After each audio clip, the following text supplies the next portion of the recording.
All right, so beginning with the first part of it, which is business forms, this is what they are telling us. You don't need to click.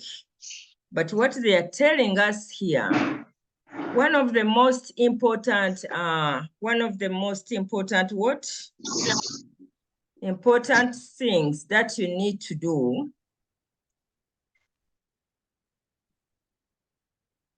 one of the most important things or steps that you need to consider when starting a business is selecting which business structure to use. This decision can affect several key essentials or essential components of the business, such as taxes and personal liability. I hope when I talk about business forms, you really understand what we mean by this. Do you have a clue? What do we mean by business forms, which we're talking about here?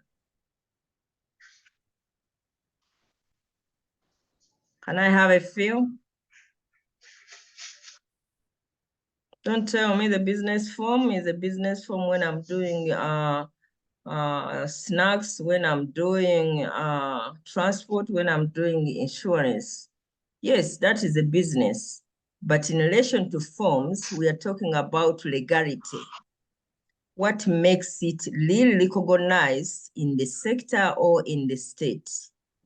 And that's where I want you to help me understand if you really have a clue of the nature of the business forms that we can establish. Francis.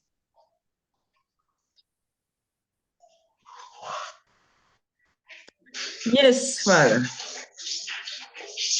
Yeah, in my understanding, when we talk of the business forms, we are looking at the different structures that are available and which one can operate. For example, it could be a sole proprietorship, it could be a partnership, it could be a business in the form of a corporation or a joint venture. So any of those are the ones that one can choose from to categorize the business activity as a business form. Thank you, Father. Letitia, do you have something different?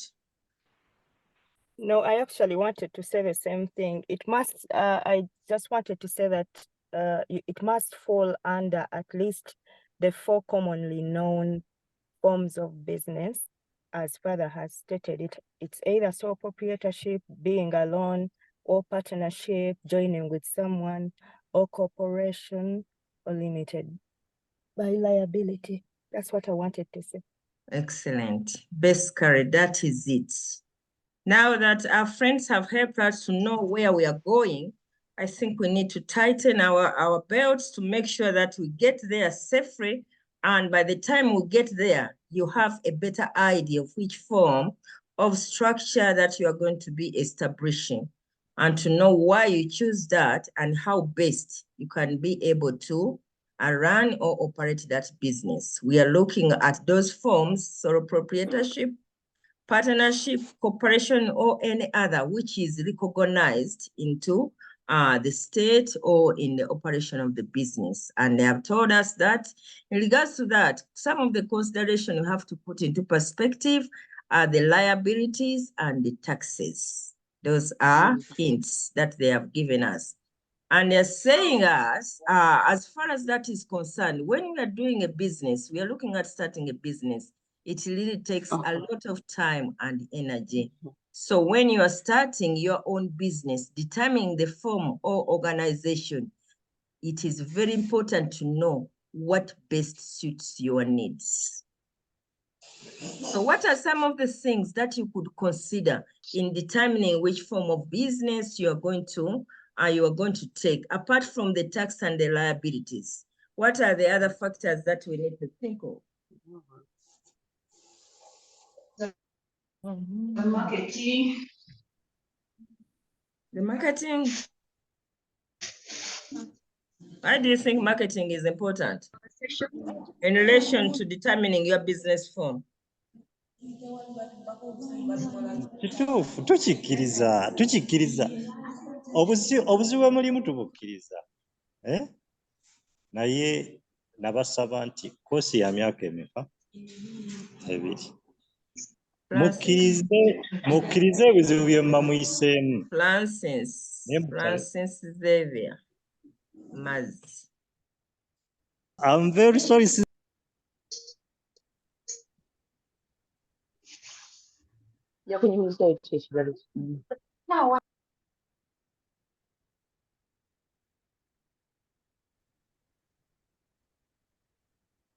So could you talk some of the factors that we need to consider in relation to choosing the form of business? I think also the capital needed to start the business is important to Yes, determine please. the form. Good. Capital? Yes, capital.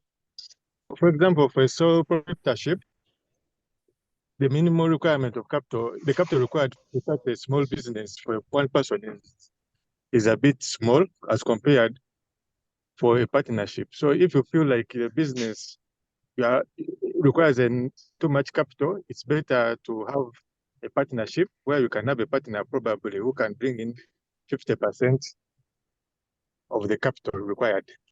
I submit this. Thank you. Any other thought? Yes, Sarah. Yes, good morning. I think the other point could be the legal requirements. If you consider, for instance, opening a corporation, they require complex documentations to register them. For example, the memorandum of association or the articles of association.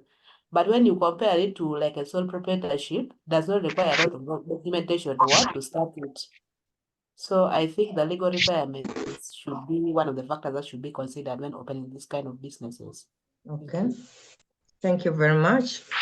So those are examples. In addition to tax liabilities, capital is key, and the nature of the process that you have to go through. In regards to partnership, Sarah has pointed out the memorandum of understanding is key, and the article of association is key when you're talking of a corporation. So there could be other factors, and those are the things that we need to be reflecting upon to be able to know when we choose, we really have the better understanding of where we are going to go.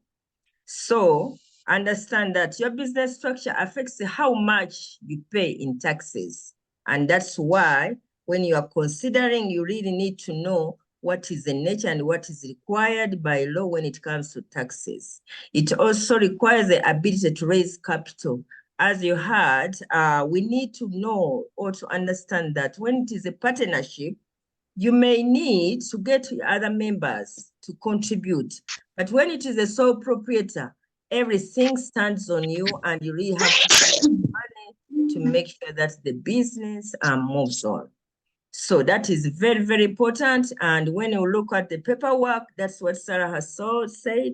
Maybe if a sole proprietor, you don't need to go through all that. You only need to make sure you have a name, and then you get your self-capital and get started. But when you are starting a partnership or a corporation, it may require you to do some documentation to make sure that the terms are very clear and spelled out according to the members who are involved. And the personal liability. What do we mean by personal liability in relation to this structure?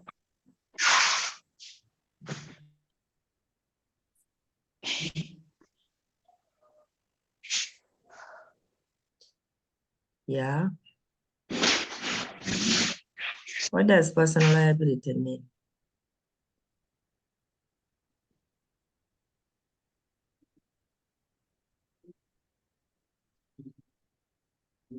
Who has a clue to help us get out from that stage?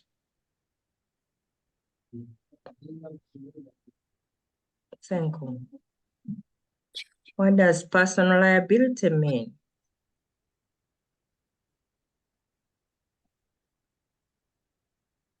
Are you telling me that you're not in business, you people? What is the personal liability of being on the program that you're taking right now? What is your personal liability? Father, I see your hand. Yes, sister, in line with one's business, I understand personal liability to imply the extent to which one's personal and the kind of separate life and affairs and resources are affected in line with their business. For instance, when one is operating a business, it's first of all expected that it is treated as a legal entity on its own, an independent entity. And when it comes to its liabilities, it is expected that the business as a legal entity should be able to deal with its own liability. So when we talk of personal liability, we look at the extent to which one's personal resources other than those of the business are going to be affected in case the business does not handle liability. Thank you very much. In other words, what Father is trying to put into perspective, personal liability is personal responsibility. You are responsible for everything that goes in, whether it's profits, whether it's losses, in the nature of the business that you have set up. So those responsibilities have to be clearly specified in such a way, if it is a sole proprietor and everything is up to you, losses and profits, risks and damages, you are liable. When it is a business where you have shareholders, then the liability or the responsibility is spread across all those who are involved. So this is where it is very, very important for us to know what is our liability or what are we able to take on in regards to the stake that we are investing into the business that we are establishing. Okay, that's what basically means. And before registering your business, that is very, very important to know how much can you take on. It's not just to think through profits, but also think about the losses. Think about the management. Think about the control. Will you be in a position to make decisions? If decisions are to be made, would you like to be on the table among others? John Paul, please. John Paul, please. Can everyone please mute so that we can have a smooth process? Thank you. So before you get, I have got your idea, you have got your management, you have got your mission and everything is ready to go. Think about how much can you be able to carry on. Not just to say it's going to make money. If it doesn't make money, how are you prepared?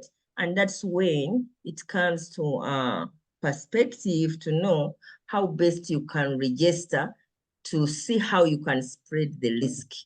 And that's why they're telling us some of them may even require you to get the tax ID. You hear every day all these days how the URA is trying to task or create or chase the revenue. And they're trying to say that there has to be the TIN, there has to be the ID, there has to be this, there has to be this new tax they are imposing on. All that is coming in based on the structure of the businesses. Recently, there was a strike among the traders, and regardless of the nature of the businesses or the structure, everybody was on strike. And they were like saying some did not even need to be on strike to close their shops because this tax does not even affect them, which they are talking about. But you realize that for them, whether they understand or they don't, what they know, they are in business. And if they talk about business, anything which comes in, they feel they are impacted simply because they don't understand where their structure starts and where it ends. And that's why at this time, when you are starting or we're trying to improve on our businesses, we need to be very, very clear. What is it that in the future is going to impact my business by the nature of the registration that I'm going to make? Some businesses may be easy to be resolved or even to change and adjust according to the foundation or the formation. But others, you may not be able. If you have a corporation, how long will it take you to get out through all the processes in order to exit or to turn it around? But when you have a sole proprietor, maybe you don't need even to consult anybody. Just wake up and you close it and go into other business. So basically, this is what they're telling us for us to help to understand whether we are the owner, we are the founder, or we are on board or advisors. We need to understand how those businesses are structured, how their structure affect their performance or operation on a day-to-day, and be able to make the right decisions when it comes to how to align everything that we do, how to look at the benefits, how they will be distributed, look at how the lists will be managed, and the decisions will be made in relation to the nature of the structure. That's why they're telling us you have to choose it carefully. Carefully. That is a kind of caution. Please go slow but steady. Because if you just rush and say, yeah, let us make it a corporation, let us make it a company, it sounds cool, but do you know what you're taking on? You may not know what you're taking on, and you may end up regretting when you can't do otherwise. So a business structure is a legal representation of the organization of a company. It defines who owns a company and how the business distributes its profits. That is just a summary. Because we usually, when we are starting a business, we think of our profits, but there are more things that go into that. And when you're thinking of that, think about the decision, that is the control. Think about the governance, that is the management. Think about the liabilities, those are the losses or the risks. So that whoever is owning or whoever is managing or whoever is founding is responsible. Do you think when you are starting a business, for example, we have those businesses which are started by co-founders. Co-founders. Does the co-founding has a role when it comes to structuring the business? Co-founding. You have maybe 2 or 3 people who are founding the business. How could that relate when we are talking about the structure? Leticia. Thank you, sister. Co-founding, to me, imagine people are washing and we are in a classroom. Shame. A big shame. Please, class leader, tell your people, this is a big shame. You see how parliament is behaving. You see things which people complain. These are the managers. These are the parliamentaries, and these are the leaders of tomorrow. But we're in a class, but even you can tell what is behind the curtain. It's a big shame. We are sorry, sister, about that.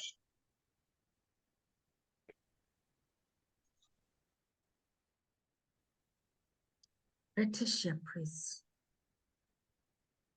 Thank you, sister. Co-founding, that is people coming maybe together to start a business. I really think it does affect the structure of the business because I'll give an example. There's a business I know where 2 people have come together to do business, and these 2 people, much as they have come together to do the business, everyone has their own ideas. And it means that the 2 bringing the resources together is one thing, but the ideologies are also different. And it affects the structure because these 2 will hardly come together to agree on, say, let's do a corporation or let's do sole proprietorship. There is a conflict that will always be there in doing business. That's my submission. Thank you. Basically, thank you, Leticia. That's a very good thought. When you're thinking about co-founding, in relation to the structure, she brought it very, very clearly. You are co-founding maybe because you have the capital to put together, but the ideology or the interest in the business are the same. Are they the same? And if they're the same, that's when she has come to say that there's going to be a conflict, regardless of the nature of the business and the funds that you are contributing towards the investment. Yes, Victor. Thank you, sister. I think also the other important role in terms of co-founding is to try and look at the strength and skills of the different co-founders, especially as you try to align the responsibilities, because then you need to leverage on the skills and the strength to be able to coexist, because like the previous contributor mentioned, there might be conflicts, there might be divergence in terms of ideas, but also the ability to look at the different skills and the strength of the different co-founder help you to align the roles of what everyone will have to play. I think that's my submission. Thank you. Thank you, Victor. In regards to what Victor has said, I want you people to think through. So when you are thinking of the skills or the strengths that your co-founder is bringing on board, that drive you in relation to which areas that requires you to think strategically when you're establishing that business. How would you go about to ensure that the skills or the strengths do not really sabotage or set back the relationship that you want to establish? How would you go about to make sure that you have the two of you understand it and then still go ahead? I can see two people in the field, yet I have other chairs around. I would be interested to hear from others.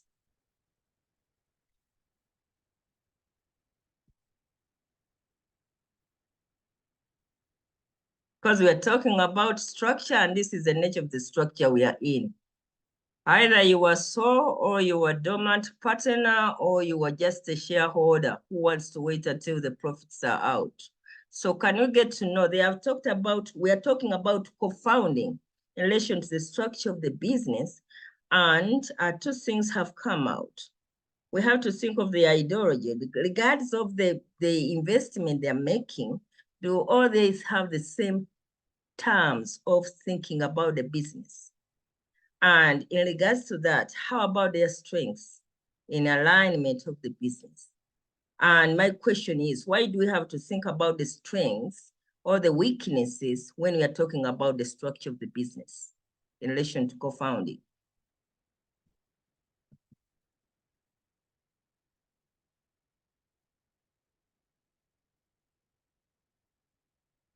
What has caused the businesses not to go, yet they were founded on good principles. The money the money is there, but the establishment is not prospering.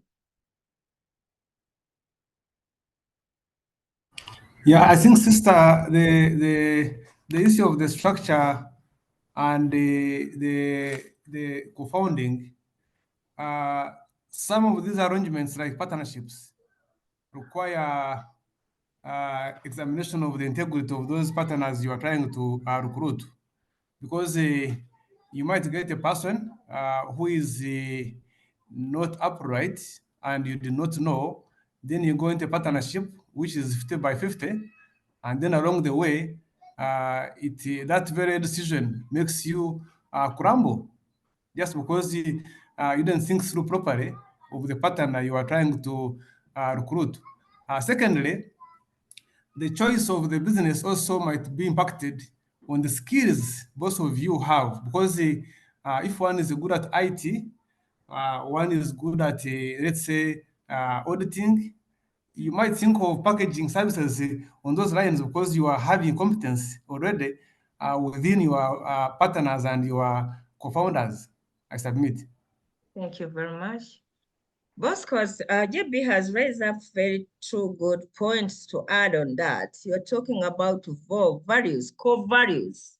Because usually when you are establishing a business, there has to be those principles which will set the standard as to how the business is going to operate or how it will measure its success and its its challenges. And that's where he said, when you bring the two together, regardless of what you're thinking of doing, he gave an example of a partnership, because by being co-founder, either you are becoming as partners or you're sharing.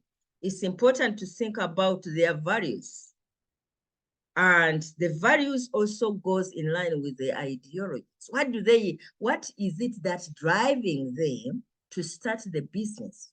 Because if their values are not really balanced, that is the integrity comes in, it will be lost. In the middle of the existence of the business, you realize that there are those conflicts. The conflicts, regardless of what you have said, you have seen businesses which start and you say, we better now. Even businesses which start with families, we divorce. They are co-founding of the family. It's a business. The family is a business. And as it goes, even you have children, you have assets, we have established where honeymoon is over, we divorce. Because in the middle of something is not working, maybe something was not very, very clear. It's not that the love was not there in business, which is the passion.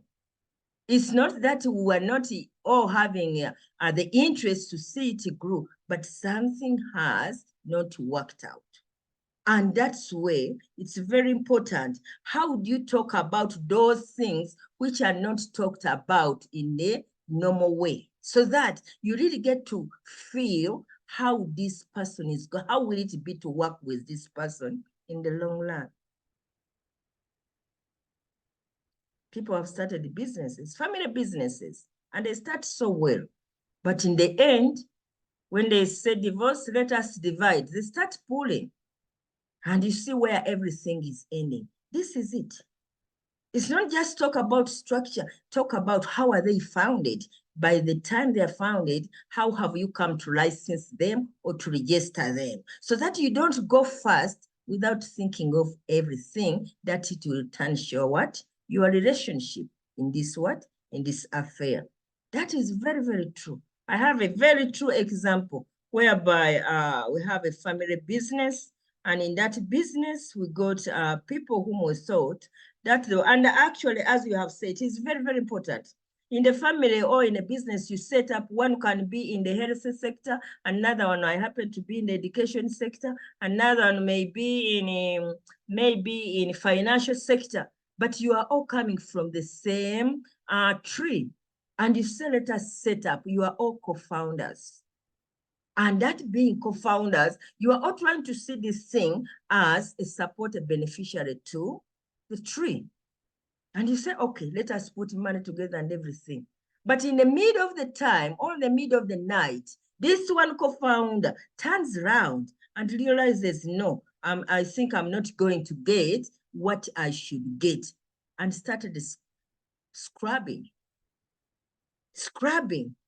For you, you may be true to what you are, but this other person are thinking differently. And that's where, as you're talking about integrity, the trust is also important.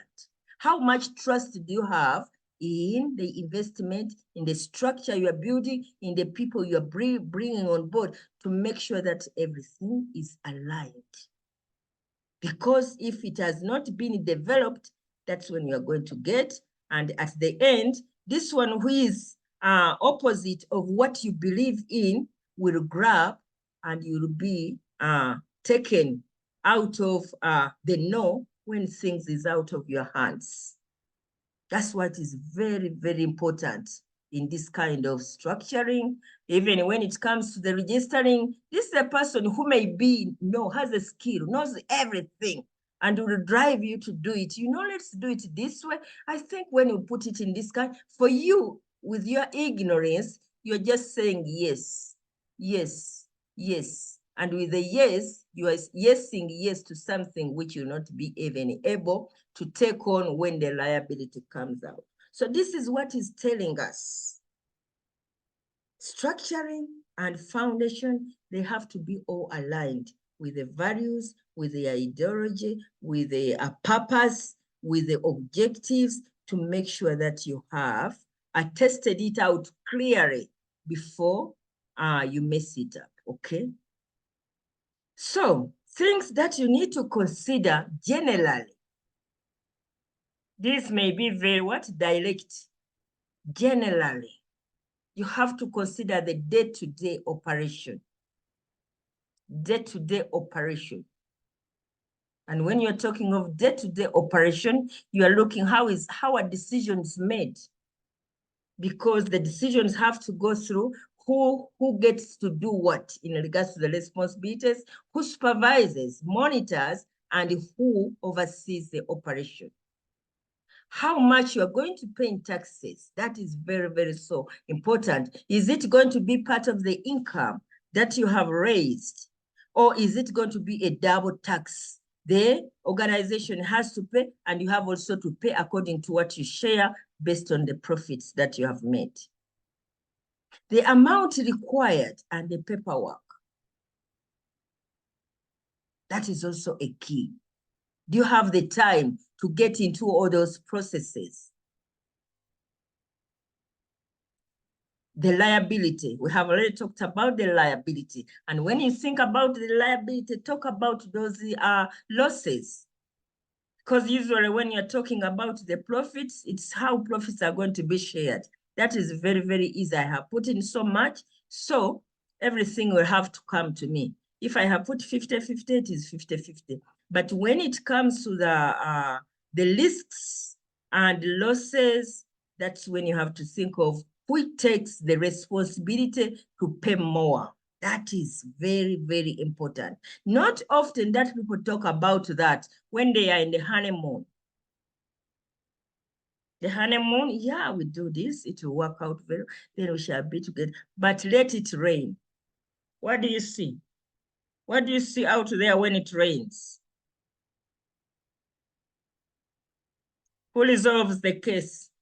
Let's go to court. As if when you are doing it, you had to show up to the court. Did you have to call a lawyer or attorney to make sure you have agreed on the terms, or you had to sit in your private spacious living room and talk about your things, and then you started off? So my friends, this is what is telling us today. As we are celebrating the honeymoon, let us talk about the rain day so that we are able to dive in safely. Business is business. Separate the personal from the business so that you may be able to have the short and the long-term benefits successful, okay? The ability to raise capital is also an issue. The beginning may be easy when you have got, sorry about that.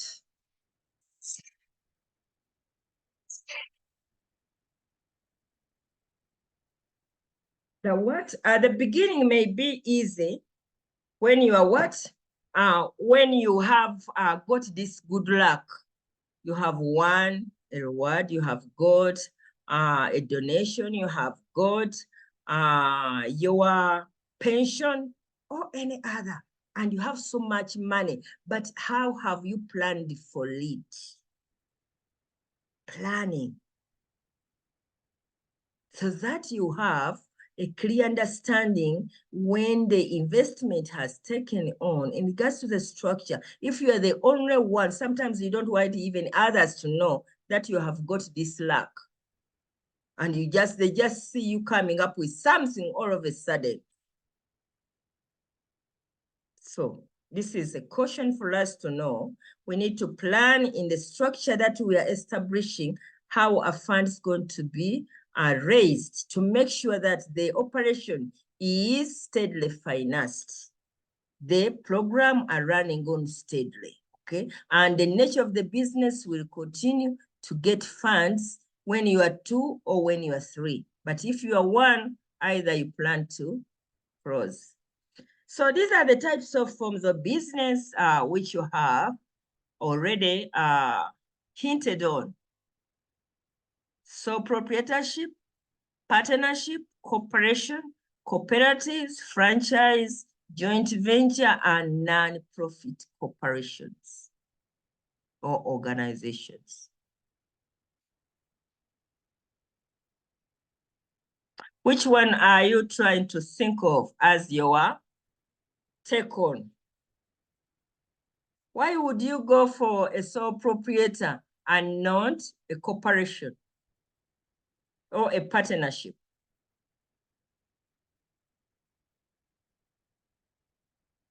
Hello? Why would you go for a sole proprietor and not a partnership or a corporation? So in other words, I want you to help me understand what goes on in those 3 areas. Briefly.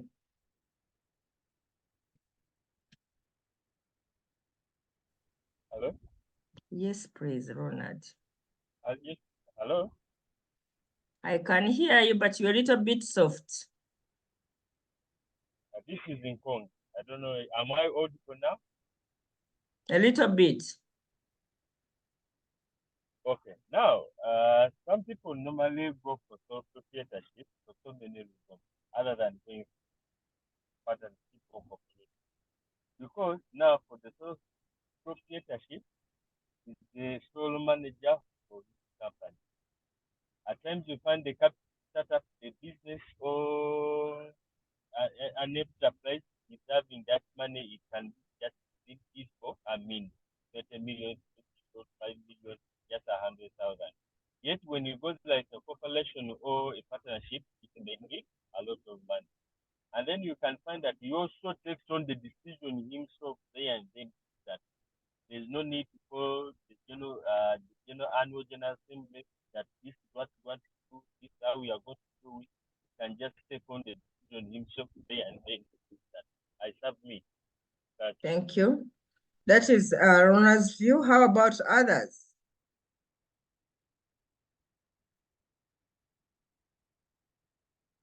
Hello?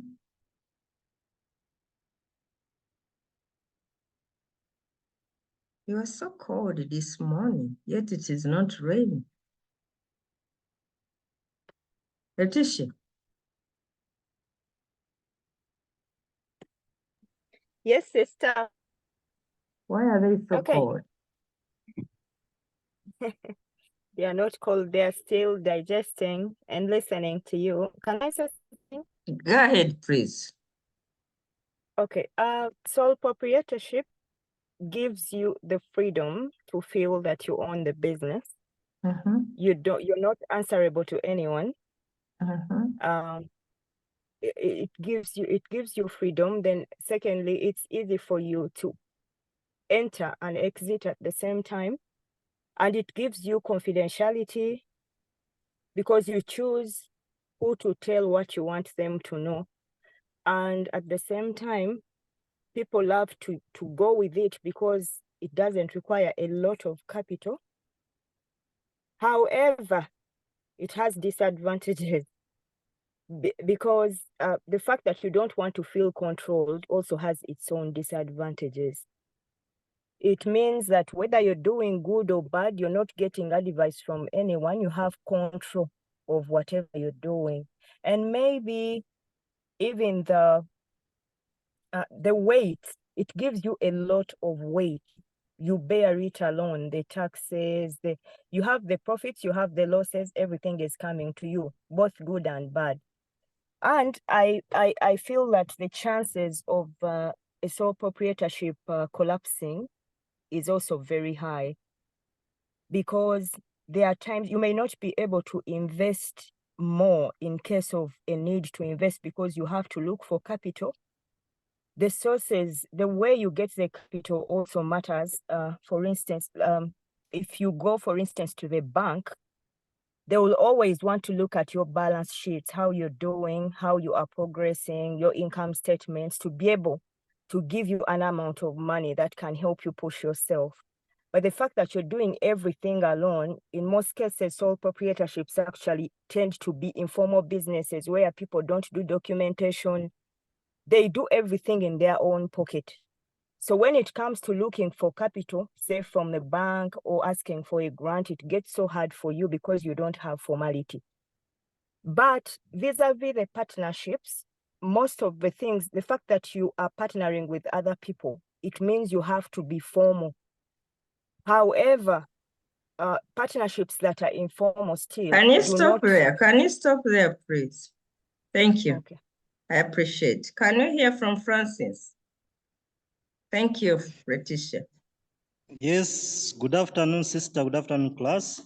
Good afternoon. Sister, the question was which type of business or which form of business can I go for? I personally, I prefer going for cooperative. I will give this my explanation using the example. I happened to start a maize milling business 2 years back, and I found out that I'm weak in some sectors. For example, I'm weak in marketing. I have a good vision in production. I have a good vision in starting up something. But when it comes to marketing, I'm weak. I'm lenient to customers. In that if someone comes and he wants at a lower price, actually, I can't resist. I can easily part away with my commodity. But when I joined cooperative, I joined up with some other guys who also had the same idea, and they were operating at different areas. We set up a cooperative that is dealing in maize production, maize milling. Here I'm seeing that we are sharing the expertise. Someone good in marketing takes the marketing part. Someone good in accounting takes the accounting part. The other one who is good, let's say in production and operations, takes on the production and operations. So you end up seeing the business running in a smooth way, no matter you are not owning it, just because of that joint expertise.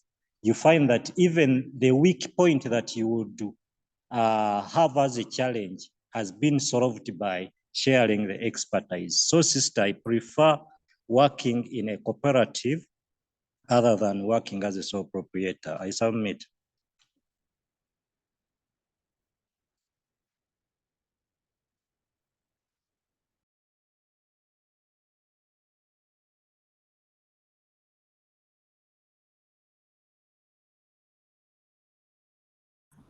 Sister, we can't hear you. I think you're muted.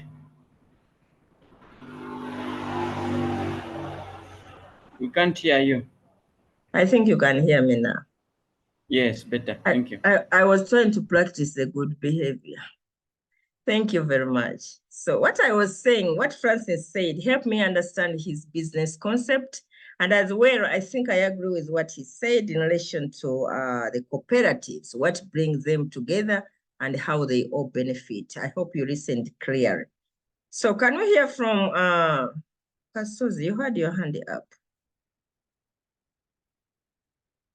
This is the time to help you know what you are doing and to see how you are going to progress in regards to choosing which is which, okay? And if you have a question, why should you choose that? Good morning, sister. Time you put it up. Yes, please, good morning. And dear colleagues, to me, I would take it that you need to measure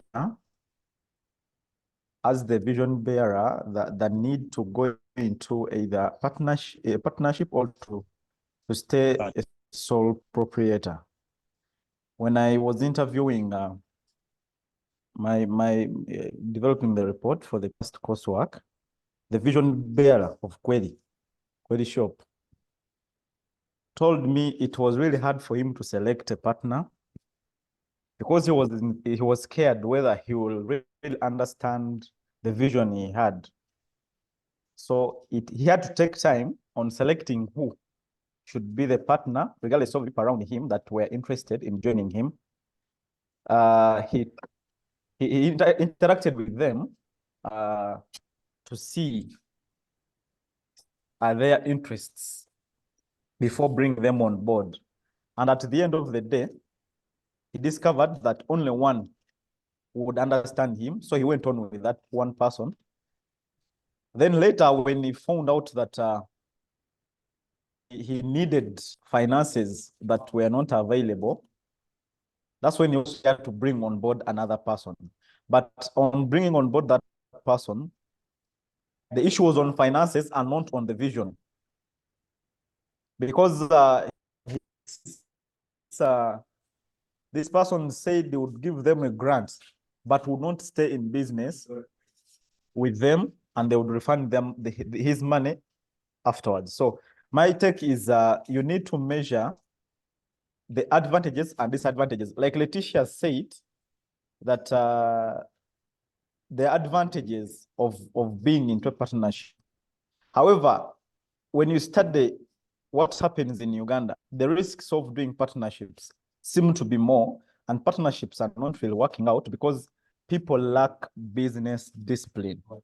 If there is no business discipline, partnerships really work out. There's a lot of conflict between the vision bearer, the operations of the business. Some people are not visionary, and at the end of the day, the whole thing might collapse.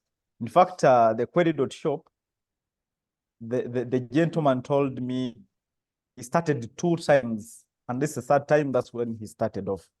So me, I would think that there is need to measure. Thank you, sister. Thank you very much. I like your approach to bring it to the experience of your interview, because it is all learning and helping understand the challenge the partner went through helps you to understand factors to consider regardless of what choice you want to make. So thank you. I like that you helped us to connect with where you went. Okay. Victor, please. Thank you, sister. I think in my perspective, corporations would be incorporating a company would be ideal in some aspects where you look at your liability as the person investing being limited to the extent of the amount you have invested. This is a separate legal entity that is able to have assets in its name. It's able to run as a legal person without even with or without you. So you are able to set up structures that are able to make it run as an organization. Availability of capital in terms of corporations, you are able to sell shares and bring in more shareholders who will then be able to finance, but you can also list publicly when you reach that level, especially for those that are operating in bigger jurisdictions. Then you have, of course, I've talked about existence even without you, so there is perpetual existence. The corporation will continue to exist even beyond the death of the managers, which is not a perspective that you can speak of in most of the sole proprietors and partnerships. Most times when one partner dies or is deceased, then you have a bit of issues in terms of continuity. And then you are able to transfer shares. Even when people want to move out, they're able to sell the shares or to revert the shares back to the company. And then you will be able to continue moving on. Of course, credibility, what you have seen is that in most of the bidding processes, corporations and organizations that are structured as corporations tend to have an upper edge over either, say, family-led businesses or sole proprietors, because there is a bit of a fear that when all the business lies on one person, then there's a bit of questions around its sustainability. How do you continue operating or running with this business when that person is not around? And of course, it gives whoever is trying to come in contact with you for business purposes ability to look at how sustainable your business can be. Of course, there are challenges in terms of that. The setup itself is not simple. It's a bit of complex. You need to do quite a number of forms. The taxation bits that come in on corporations are also things to consider. There are elements of business confidentiality, which a number of startups think about. For corporations, you need to be open to file returns, do a number of things that take away that confidentiality.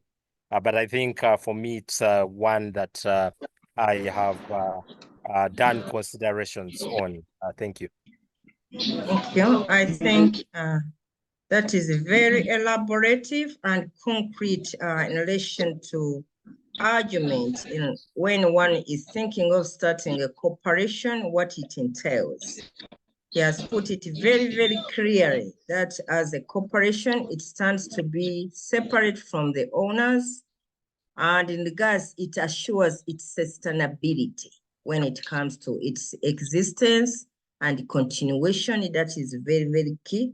So in comparison to the other two, the sole and the partnership, it looks the corporation has a better chance of being more strong and less risky as far as other two are concerned. But my concern is now, everything said, can one person register a company as a corporation?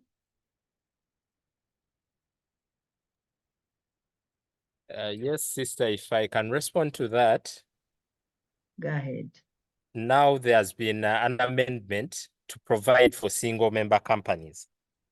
And I think that the drive really is around that. And we have seen they have provided for startup as a single member company, and you will be able to transform into other individuals. But yes, there is that provision for now. Yes, I agree with you.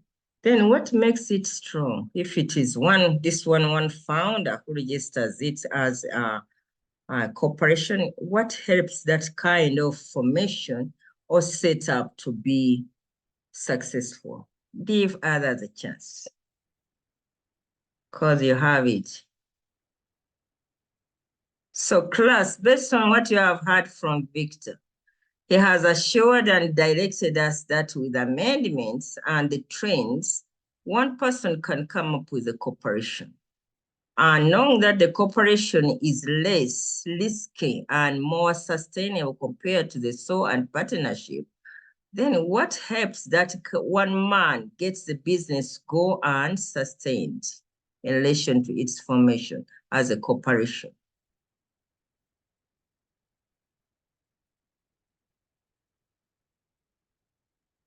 Or what would help if you are? Jim.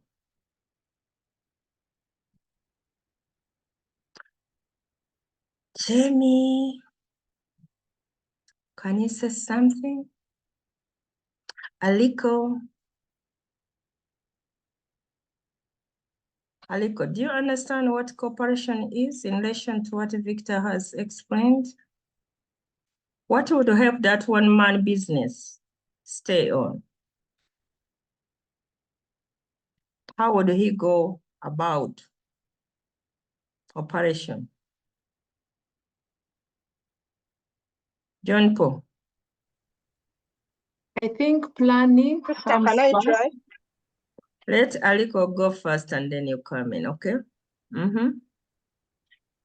I think planning is very key and very important, because as you're managing the business and you do not plan, it becomes very difficult for you to ascertain your profits and think of reinvesting it back to grow your business.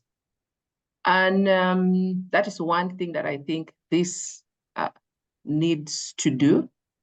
And two, the person should also have an ability to coordinate well, because however much you plan, I planned all what I need to have in place. I should be in position to coordinate how my operations run, what needs to be done at this time in case we're looking at the liabilities, we're looking at the reinvestments. So the coordination aspect of it is also very key to ensure that you stay on page.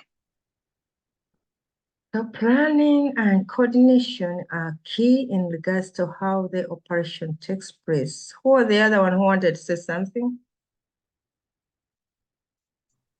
Mirembe, sister. Yes, please, go ahead. Then Manzi. Sister, my submission is I think the person should have enough capital, because in this scenario, you're competing with other companies that have more than one person.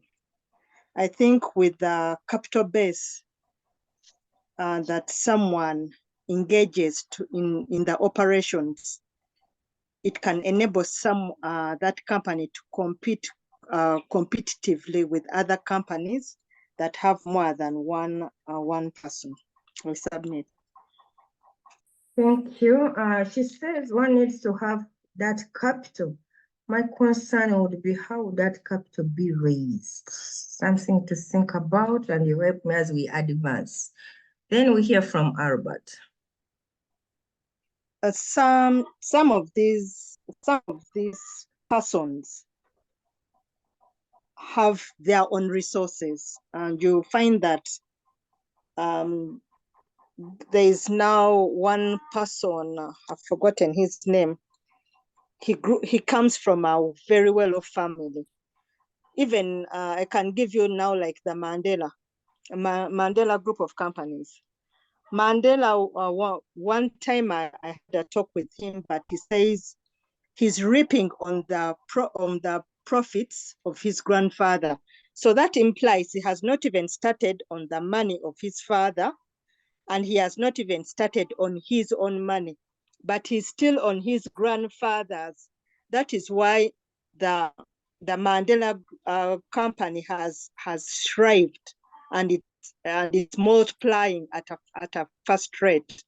Because when you see the rate at which he's developing, he's reaping on the grandfather's money, not even his father's money. That means if someone has resources, you can compete with other companies. Okay.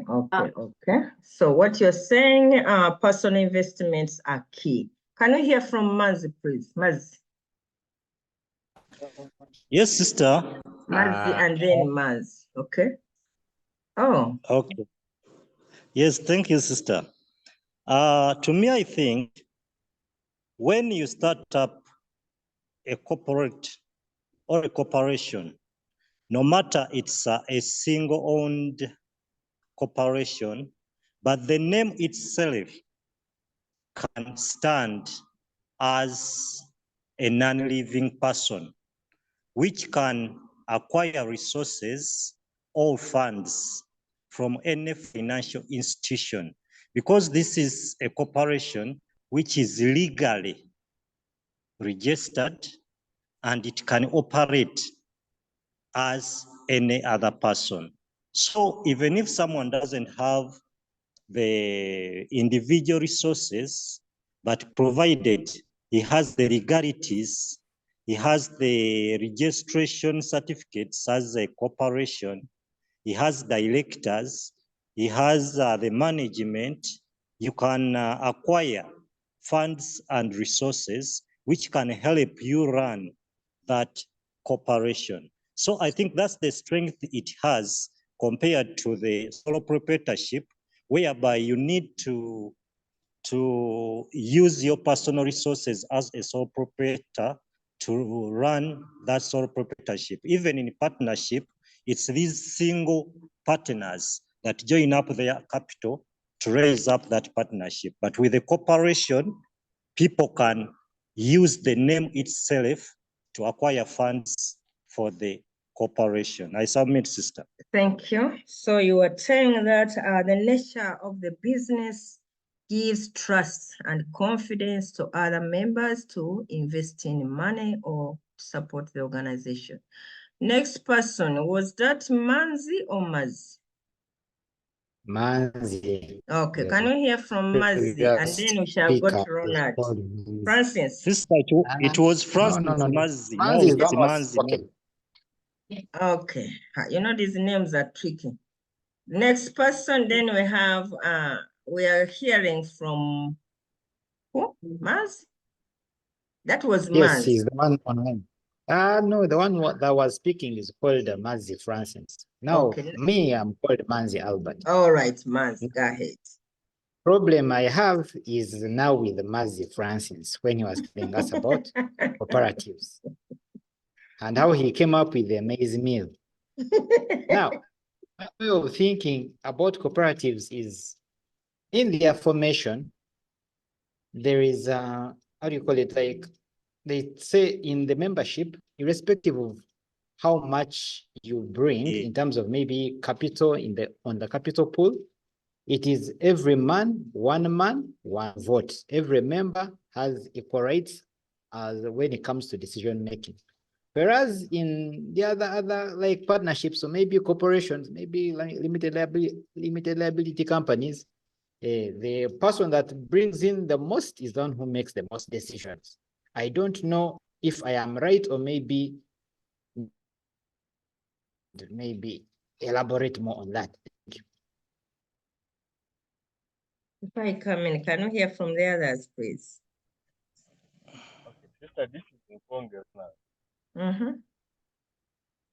Now, me, my question is, I've just come to realize when I interacted some of my talents in my brand when they're still somewhere they're still alive, I came to realize that there are two things, especially in Uganda, businesses which are emblessed. One is solo proprietorship. Secondly, it is cooperative. And then when you look at those brands of ours, they talk about cooperative. They say it never suffered anything. If a child wanted to go school fees, we would just take his copy to the cooperative. They just give him all a sheet. He takes to the school. The school is well known and aware that this parent has money there. So, what am I saying? In the perspective of Uganda, it comes to me to understand that solo proprietorship and the cooperative, that's what people are embraced more, other than the rest of the partnership, franchise, just name it. That is my submission. I don't know whether there's anything which you can put your submission, but to me, I'm seeing Ugandan setup, they are embracing two of the types of the business. I submit. Okay, so in regard to that, my concern would be to you. Why do you think people are more into those two as compared to others?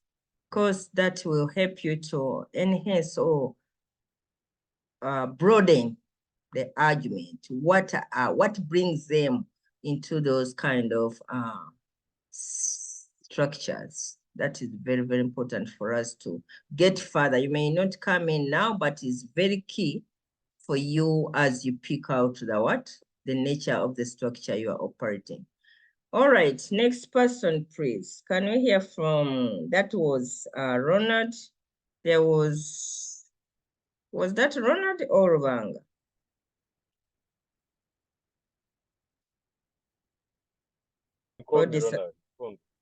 Okay, can you hear from Lubanga, please?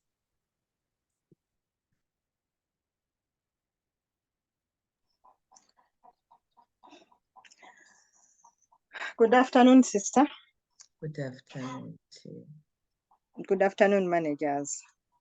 Sister, my other submission was regarding capital, there were, is it East African Development Bank had a project called a program whereby they were injecting capital in certain types of, not types, certain, I think, natures of businesses. But however, when you get to access those funds, they request for so many, they have so many requirements. And if as a sole proprietor, you might fail to meet all the requirements needed by those programs or projects that East African Development Bank is operating. But otherwise, it could be another source of income to enable a sole proprietor to proceed to another level. Or it could also enable another company, maybe a cooperative, to proceed to another level, because these resources are accessed by specific people. I submit. Thank you very much. So basically what you are all trying to tell us here, the nature of the business or the form of the business sets the move as to how they are registered. One talked about Ugandans, they are more into the SO or they are into the cooperatives. And when you're looking at the SO, either you are talking at the nature of the investment or the nature of the operation in their business.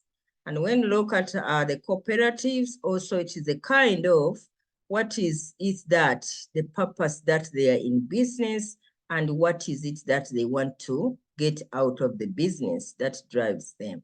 When it comes to the cooperation, also the factor which came out clearly, we're also trying to look at the nature of the business, the nature of the capital investment, and its sustainability. So in other words, there are factors that we have to put into consideration, which cut across in any structure that you are going to get into to know what will make you fit into that, or what drives you to get into that. Because if you're not very, very clear, then it will make your operation kind of stagnant. Maybe trying to look like you're in a cooperative and yet you're trying to operate as a partnership. Though there could be some areas where there are commonalities, but there has to be some significant factors that drives the nature of the structure of business that you have started. For instance, we have not talked about the franchise, we have not talked about the joint venture, we have not even talked about the non-profit, but they are all forms that we need to look at to see why can someone leave a sole proprietor and go for a franchise. And rather than going for a franchise, why do I have to go to a joint venture? And does the joint venture has something in relation to the franchise or something in relation to the partnership? What is it that?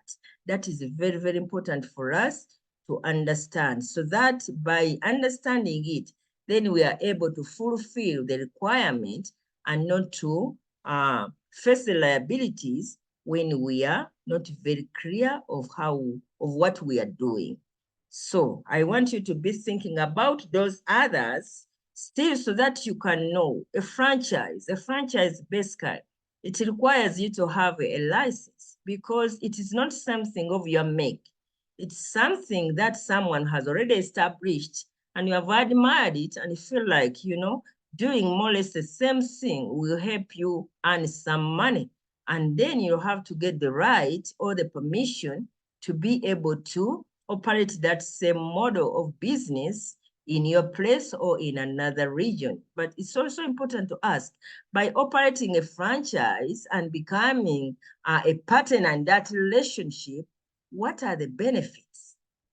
And if the benefits is more than the risks, then go for it if you realize that it's going to help you to achieve your goals.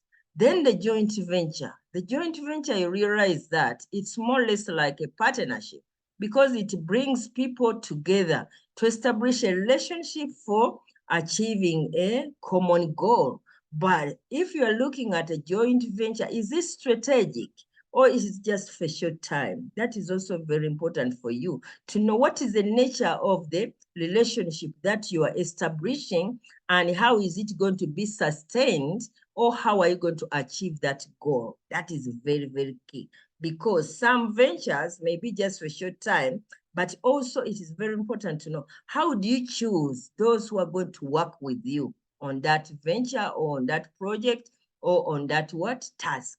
Or how are you going to achieve it in relation to setting your goals to make sure that regardless of where they are, you are all strategically aligned to work together to make this company stay? Because you may realize that maybe you are based in Uganda, but you are operating in different countries. But in operating in different companies, there are different subsidiaries, or there are different other investors, or there are some other vendors that you have brought on the board. So in that way, you need to know strategically, how can you make everybody look like you are all operating on the same table? That is very, very true. Then when it comes to the non-profit corporation, what makes that different from any other that we have talked about? And are you thinking about a non-profit, or we are all talking about money? Why should we go for non-profit as to not a cooperative or a joint venture? Is there anyone thinking of a non-profit? And if not, why should we think about a non-profit as also a structure that should be recognized?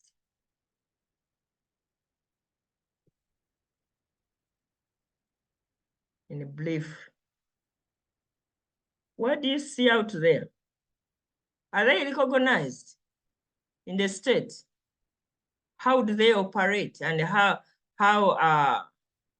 are they recognized when it comes to their operations or their services? Why should people start non-profit? Do they make profits? Or because they don't, that's why they are called non-profit? And if they don't make profits, why are they in existence? Can you help me understand better? What is the relation of non-profit in regards to other sectors that we have talked about there?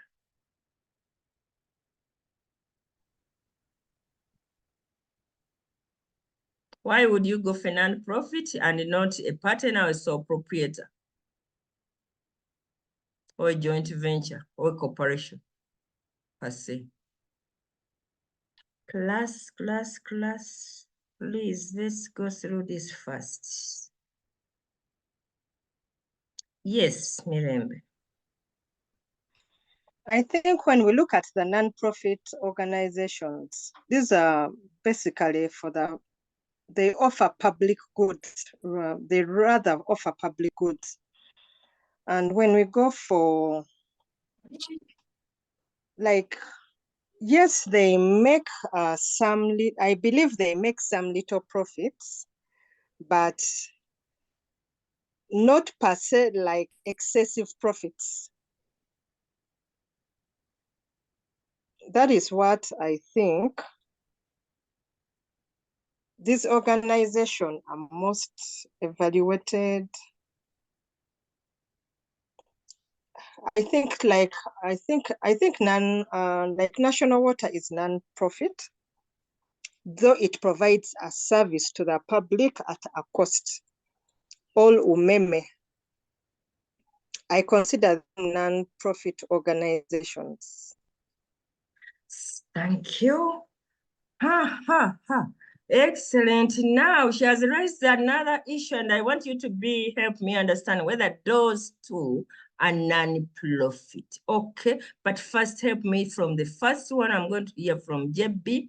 Then I go to Asha, and then Asha, your hand is up. I think it will be down now. So the two, JB. Thank you, sister.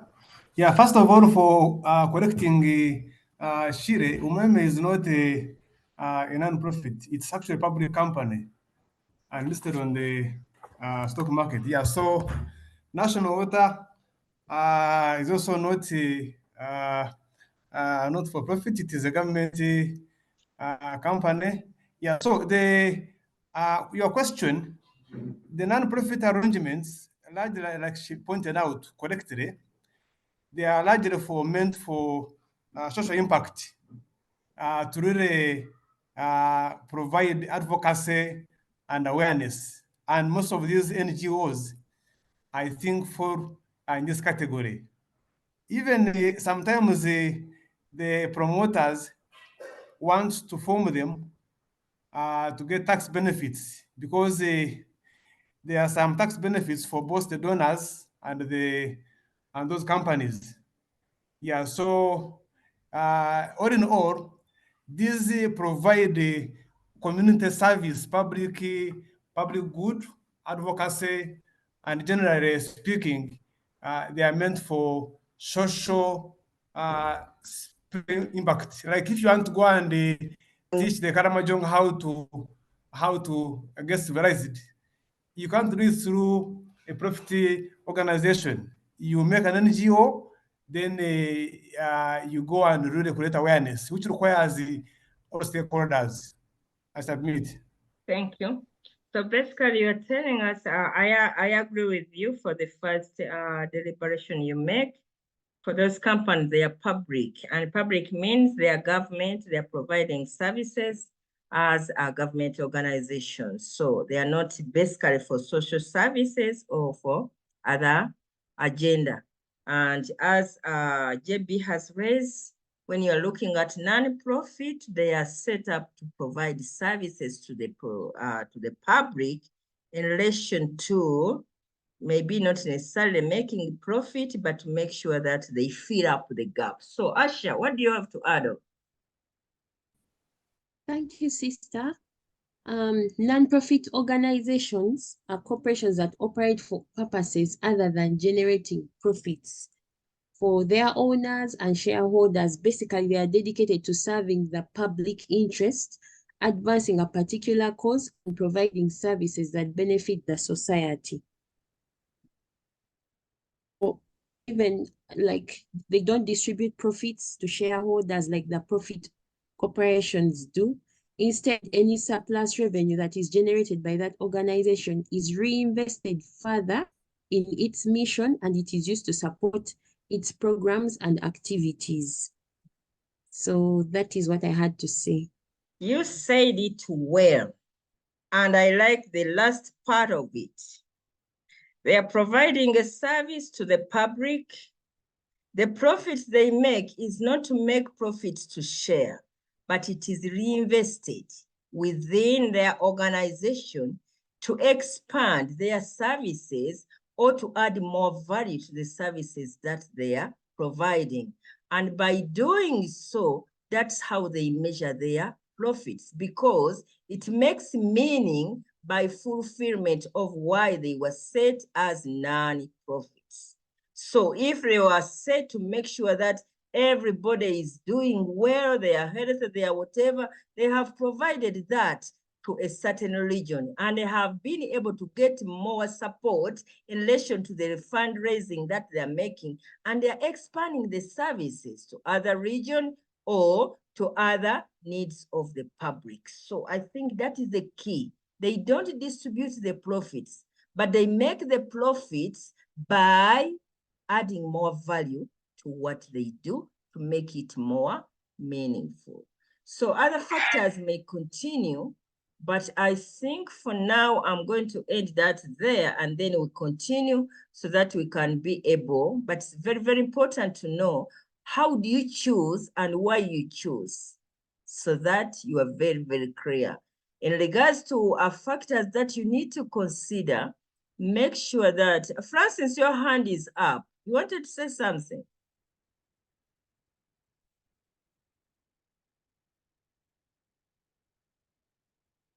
All right, so factors you need to consider in addition to what we have said, you make sure the control. And when we are talking about control, that comes into the management. You need to know who makes the decision, who sets what. You need to consider the capital investment. Now we are talking about the type of structures, the sole, the partnership, the corporation, the non-profit, all that. Because if you're setting a non-profit and you don't have the capability or the ability to raise or fundraise funds, then how is it going to be sustainable? How is it going to achieve its goals? So the capital of investment is important when you know how much is required and how will you go about to raise the money that is needed. The flexibility is also a factor. When we are talking about the flexibility as a factor, this comes in the time of setting up the business. Maybe you set it as a corporation, but you realize that it is not getting any further. And can you turn that into a partnership? Or can it easily be turned into a franchise? Those are things to consider, because some states or some regulations may be restricted and you cannot adjust or make changes in regards of the nature of the business. So you have to think through that before you establish it. The complexity. When we're talking about the complexity, also think about its management, because if it requires everybody to come when it comes to the decision making on the table, the time it takes, even the money it takes, even other factors, you may need to think through the nature of the business to know what it would require you to do before even you register. So you may start it, but before you register it, make sure you understand everything clearly. The liability, we have exhausted that. Those are the risks, those are the losses, those are the dangers, those are the limitations which you have to measure before you register your company. The taxes, everybody is very aware. When it comes to the URA, they look for you until when you are unlockable for. But they will hint and say you have a business here.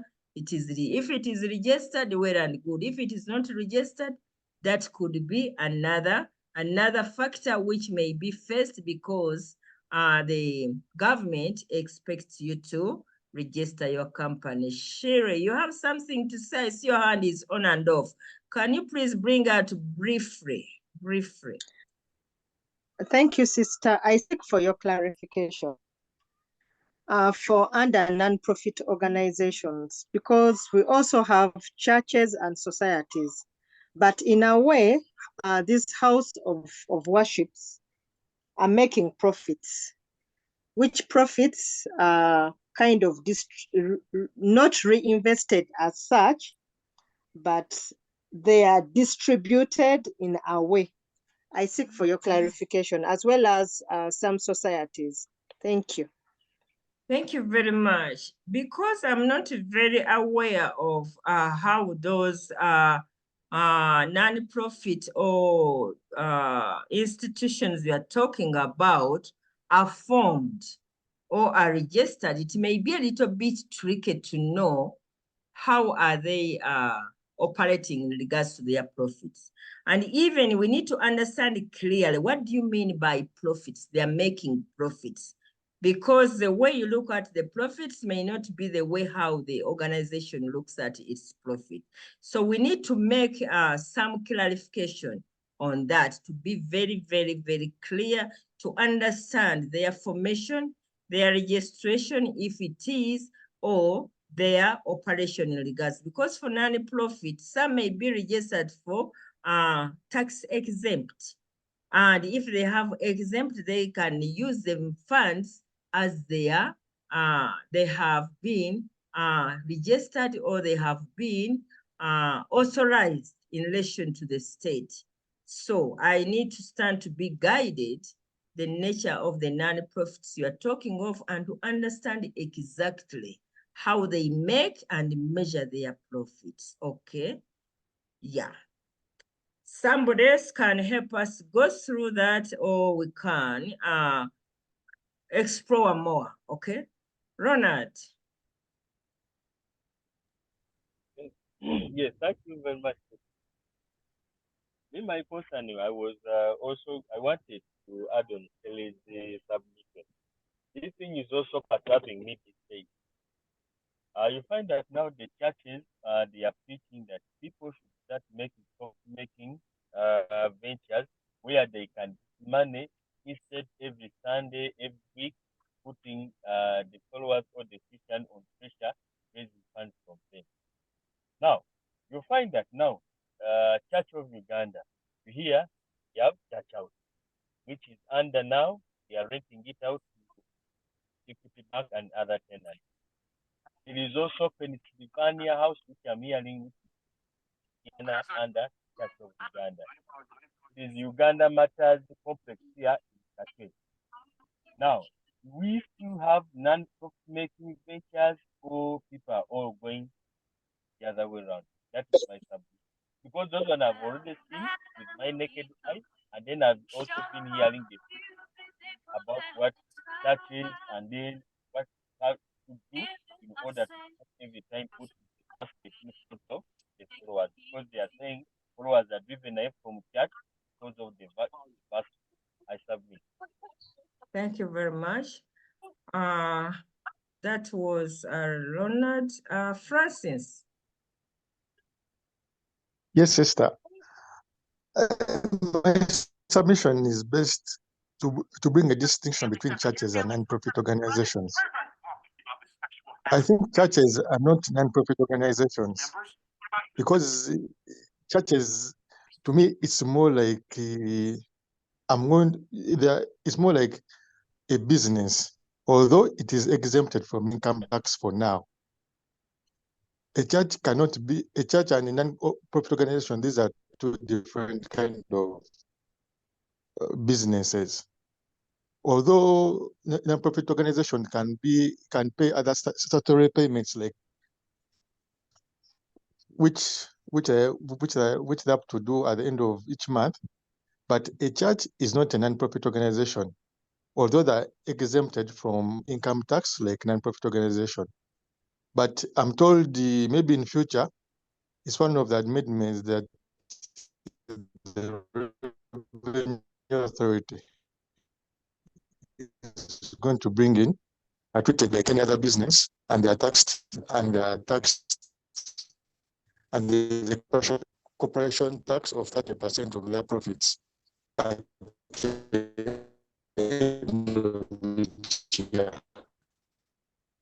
Okay. Thank you. So for Francis, is trying to make a definition or a distinction between a church and non-government organization.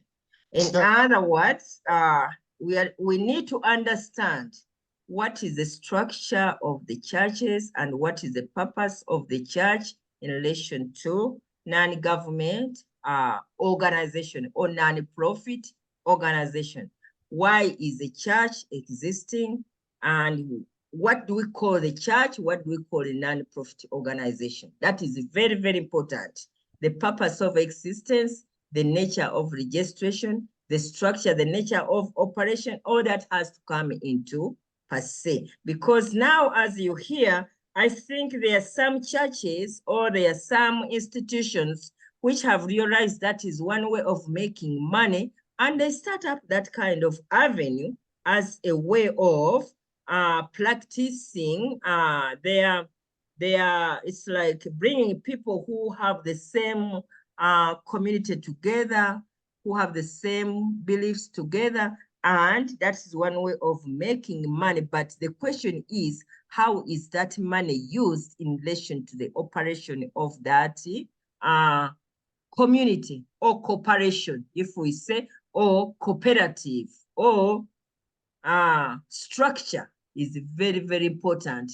And the question you are raising is very important in regards to what is considered as legal in relation to the business operation in Uganda is key for us to know whether the churches are structured in this or they are structured in this, and where do they start and how they go, and who is to pay tax and who is not to pay tax. Because you remember very well, there was when they wanted to get tax from the Kabaka's kind of fund, which they call Oluwalo, which makes people, it is like a virtue for them to give back, giving back to their king, and they do it annually. And the government realized that it's the Kabaka kind of foundation. It collects a lot of money by Luwalo and said it has to be taxed. And they said, no, this is our what? Our, how do you call, our culture.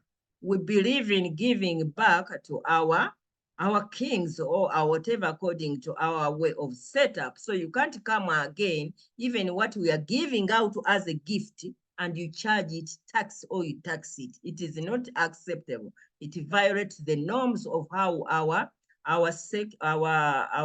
cultures are set up or our belief is set up. So I think this is something deeper which can go beyond what we can exhaust today to what we need to understand. How is the status of the nature of what is legal in Uganda's business operation looks like as compared to what we call a non-profit or a business or a public or a private. All those factors are key, because with the trend which we see, there are things which may not be upright and they are questionable, and that's why policies have to come into a revision to make sure that they meet the needs of the time or they govern the behaviors of the time. But if they are not done in that way, then we stand to be irrelevant in relation to what we are studying. So in other words, you can go in and research how are churches how are churches considered in relation to the business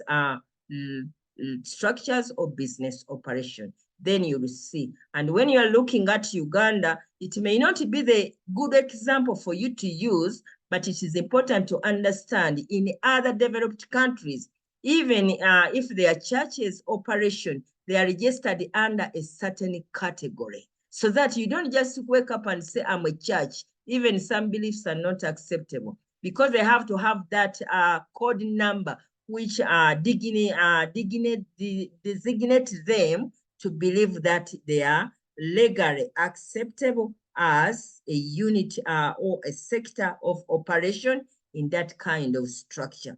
But in Uganda, we may not be to that level. And even charitable organizations, they are also registered. Come to the developing countries, those are clearly recognized. But come to Uganda, we are all considered, we are private or we are non-profit, and which may bring some ambiguity and conflict, and even a denial of the rights which could be given to some businesses or some setups as far as our services are concerned. Okay, so I think basically that's what I have to say, that go further to look at how developed countries are managing this kind of sector for you to understand better the non-profit. US is a very, very good example. They have different code numbers, which we could call the TIN numbers or the tax numbers, or through which a charitable or a church, because a church could be considered a church, a charitable organization, a non-profit organization is registered under, okay? And that's why you realize that in Uganda, even the tax exempt is a tug of war to be taken out. For WUMU, I think it is a non-profit corporation, but also which is taxed because of the way how it is registered. It is totally taxed. It's not non-profit or by the way, but it is also taxed. So basically, that's what I can bring out for you to be able. So we have talked about a sole proprietor.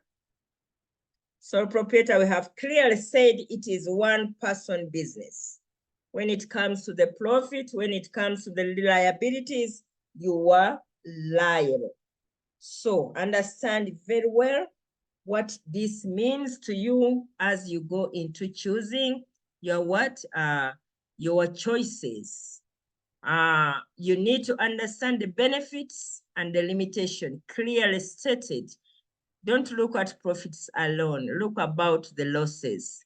Look about the risks, and then be able to know how are you prepared if you wake up in the morning, you are sick, or the founder is dead, or you cannot have any money to finance. What is going to happen?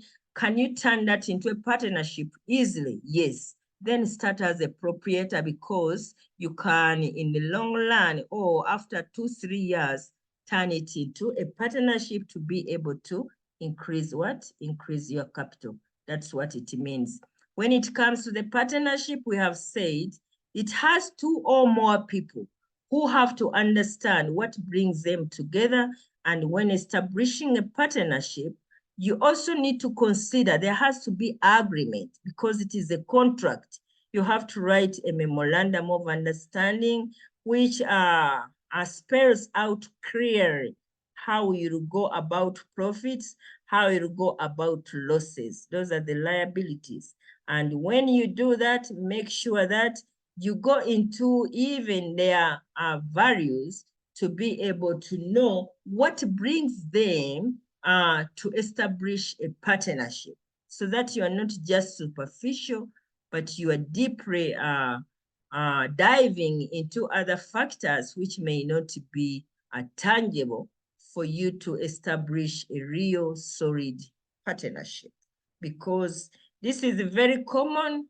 People just look at money, but it may not be as easy as it sounds, much as it may look like. And you realize that in a partnership, there are different types. You may have that which is limited by partner, or you may have that is limited by liability. That is very, very important. And there could be a partnership which is generally open. So when it is generally open, it means we share everything in common, regardless of what, we all have 100% share. But when it comes to the limited by partner, then you know you are limited by partner who is in control, so that the one who is in control takes the decisions and may be liable to almost everything. But those who are limited by liabilities, it may depend on how much you have invested, how much you have contributed. Even when you're thinking of how much you have contributed, even the responsibility may be limited, because you cannot be liable if you are not in control. You cannot be liable if you didn't make the decision. You are only liable for where you are designed to end. So you have to be very, very clear. How do you go about registering? How do you go about naming, so that you don't just put limited or limited liability or limited company? Those are very, very key, and I'm sure you have seen them. But some people just say, oh, it sounds cool, and you put limited.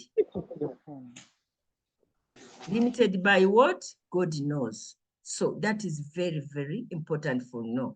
Limited liability, you realize that there is that LLP. That is very important, so that, well, everybody knows where to end. So things that you need to question. How do you choose your partner? How do you go about choosing your partner? I know some of you are married. Maybe that could be the beginning. How did you choose your spouse? Because it was beautiful? Because it was handsome? Because it was rich? Because it was from this tribe? Because we are classmates? It starts there. Is this the first value, or there's something deeper that you are looking at?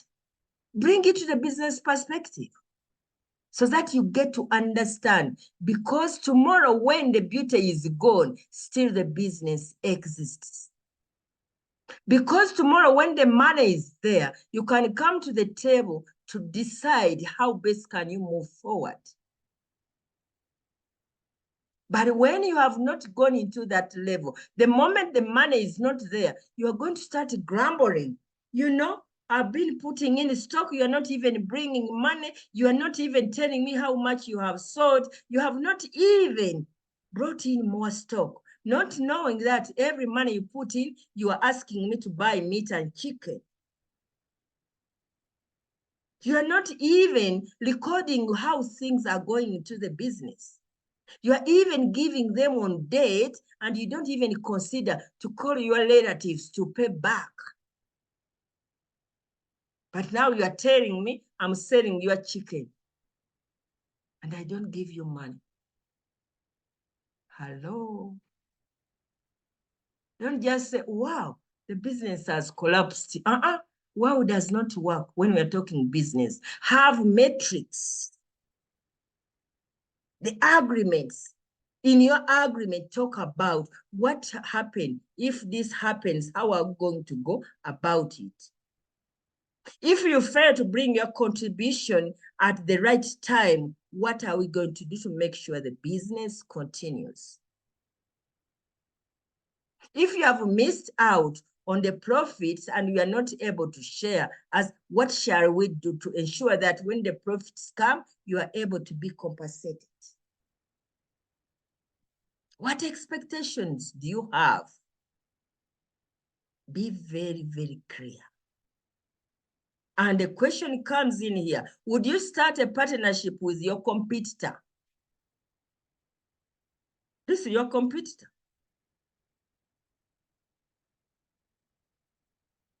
What do you think? Is it a good thing?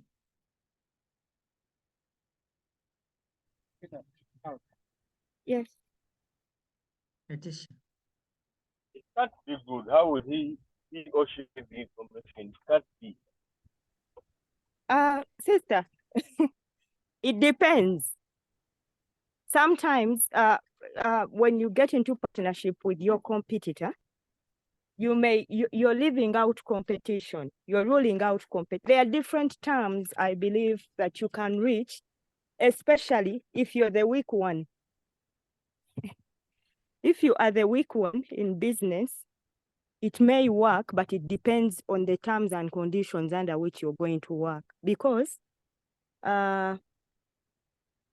it will give you a better bargaining power depending on the business that you're doing.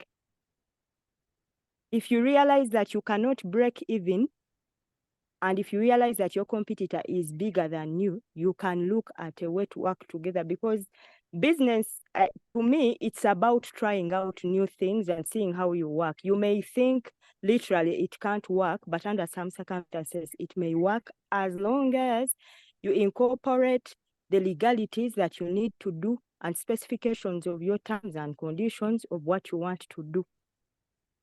Thank you. I submit. Thank you, Letitia. I like your approach and your argument. It depends. You brought in the negotiations. You clearly stated the specifications. Clear. How about others?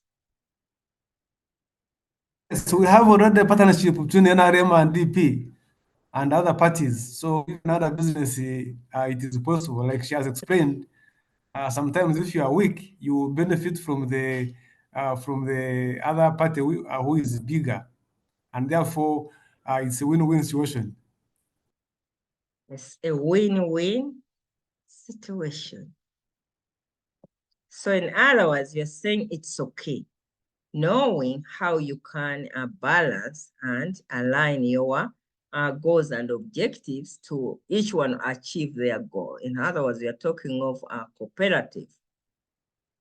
You have that cooperative approach as a partner to make sure that each one's goals are achieved. So I think others are saying, how can I work with this one? But the point is very, very clear. Now, sister, in banking now, recently there was an increase of the core capital from 25 billion to 150 billion. So you might some banks might merge soon with others because of that argumentation. Thank you. Okay. Thank you very much. All those points are very key to consider. Yes, Mirembe. I would thank you so much, sister. I will not vary so much with the previous presenters, because when I look at AirTN, when the element of money, mobile money came in, they had to kind of work together and reach a compromise. Then they also have that when I want to send money through MTN, I can send to an Airtel person, or an Airtel can send to MTN. I think they met and had to compromise on certain issues. I submit, sister. Excellent. Very excellent. Very good examples. And I like that you are very observant, relating to the business world. Because in all that, they are trying to say, what do I stand to lose apart from increasing my capacity to make sure that regardless of where they are, we are in business together. Samuel. Good afternoon, sister. Good afternoon, managers. Good afternoon. To me, the biggest disadvantage here with working with a competitor, most especially when they're not on equal footing, is that the weaker one becomes over submissive to the bigger one. Hence, you might lose the business. I will give an example of Democratic Party. As my senior brother JB has said, DP is now swallowed. DP is nowhere. So to me, as an African, I would not encourage someone to liars or to join his business or to pattern or to come in agreement with the competitor. Sister, I submit. I add something. Hello. Hello. Yes, JB, but you may not go slow in politics. Focus No, on yes, business. on business. On business, I was provoked by Shire, and I wanted to make members record that banks are doing also the transfers of money to telecom, and many banks have one provider called ABC that aggregates the process. So when you are sending money, that central point enables the transfer to happen, because it would have been costly for every single bank to open their own provider to do that. So you can combine on the benefit of saving costs. And it's so common in the country now in telecoms and banks in very many ways. Aggregators and very many other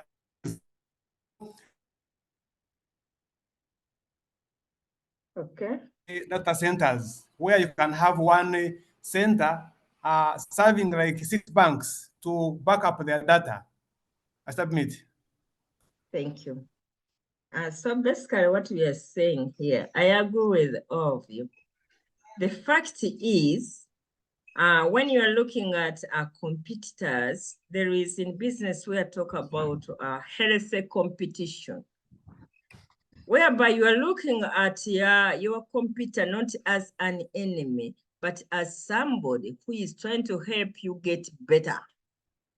Because by looking at what they do and what they do well, either you tap into them to be able to boost your market share, your marketing. And that's where, when it comes to the resources, you have a shared resource-based. When it comes to the cost, you have to reduce the cost in relation to how you have aligned.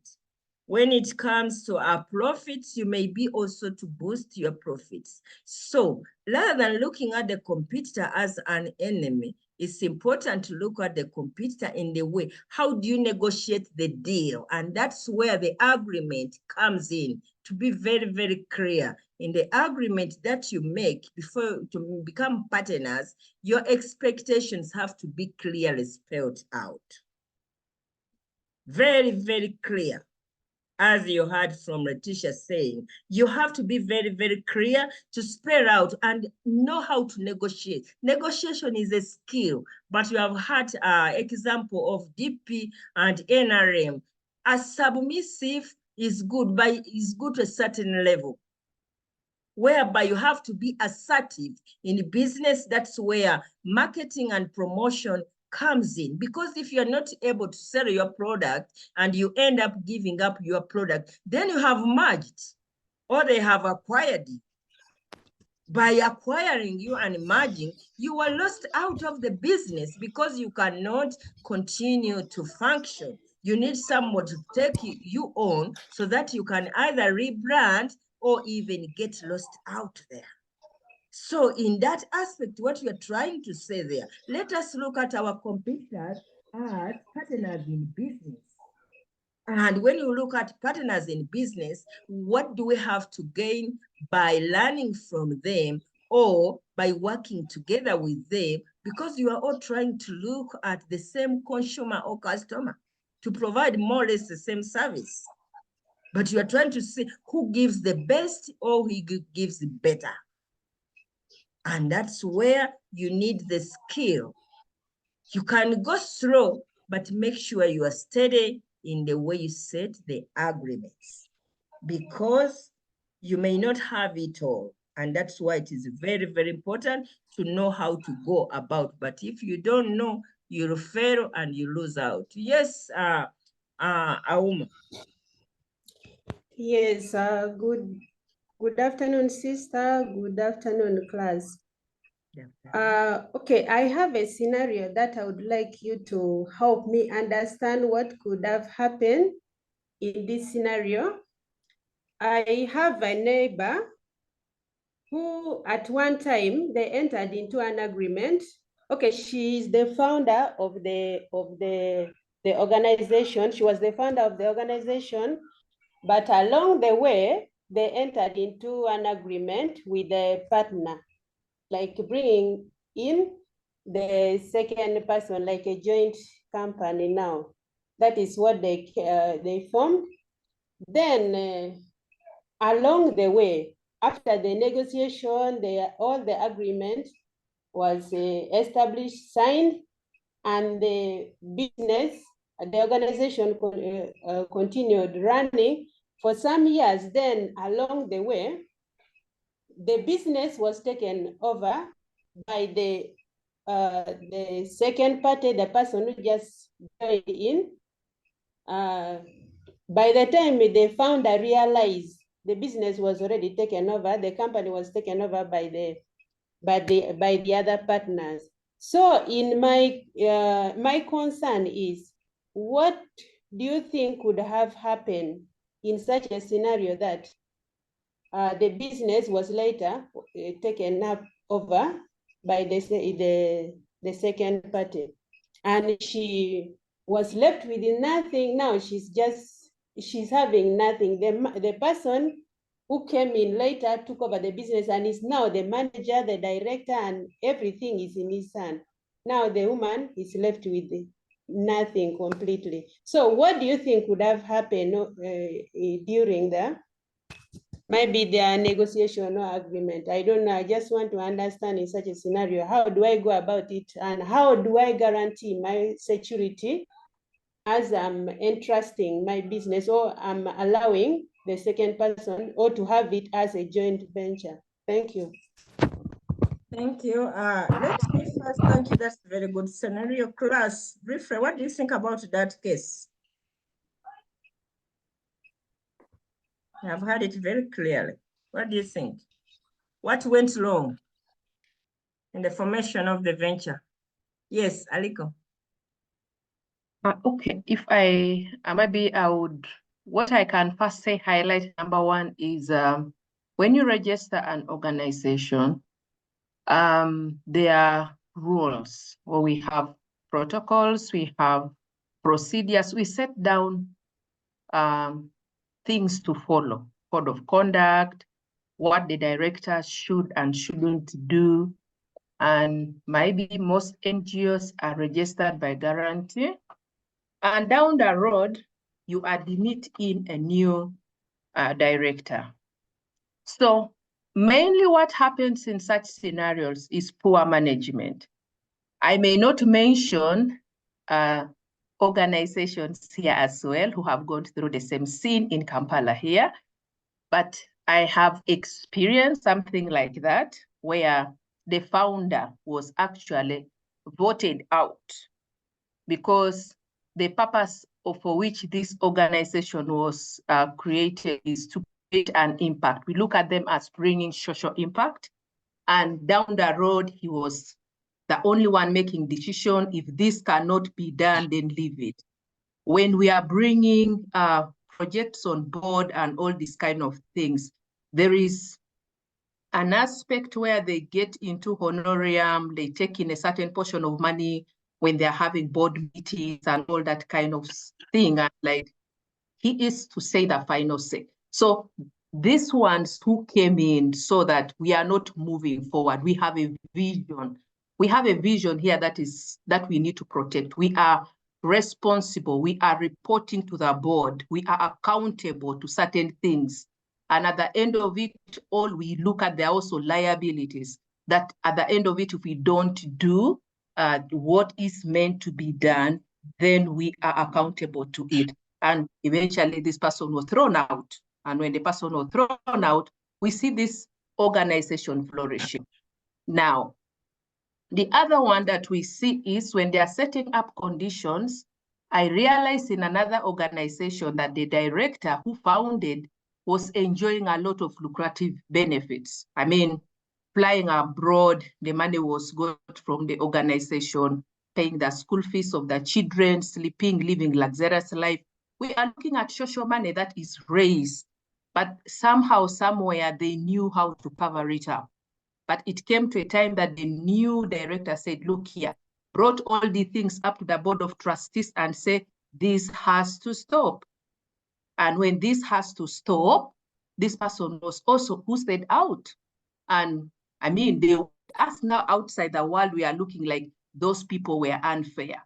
Those people did not do something right. But we have policies, we have code of conducts that manage these things. And as you register, you are accountable to the public, you are accountable to the board. Thank you. I submit. Thank you very much. That is her submission. Can we hear from Doris? And then we'll wrap it up, okay? Doris, briefly. Unmute.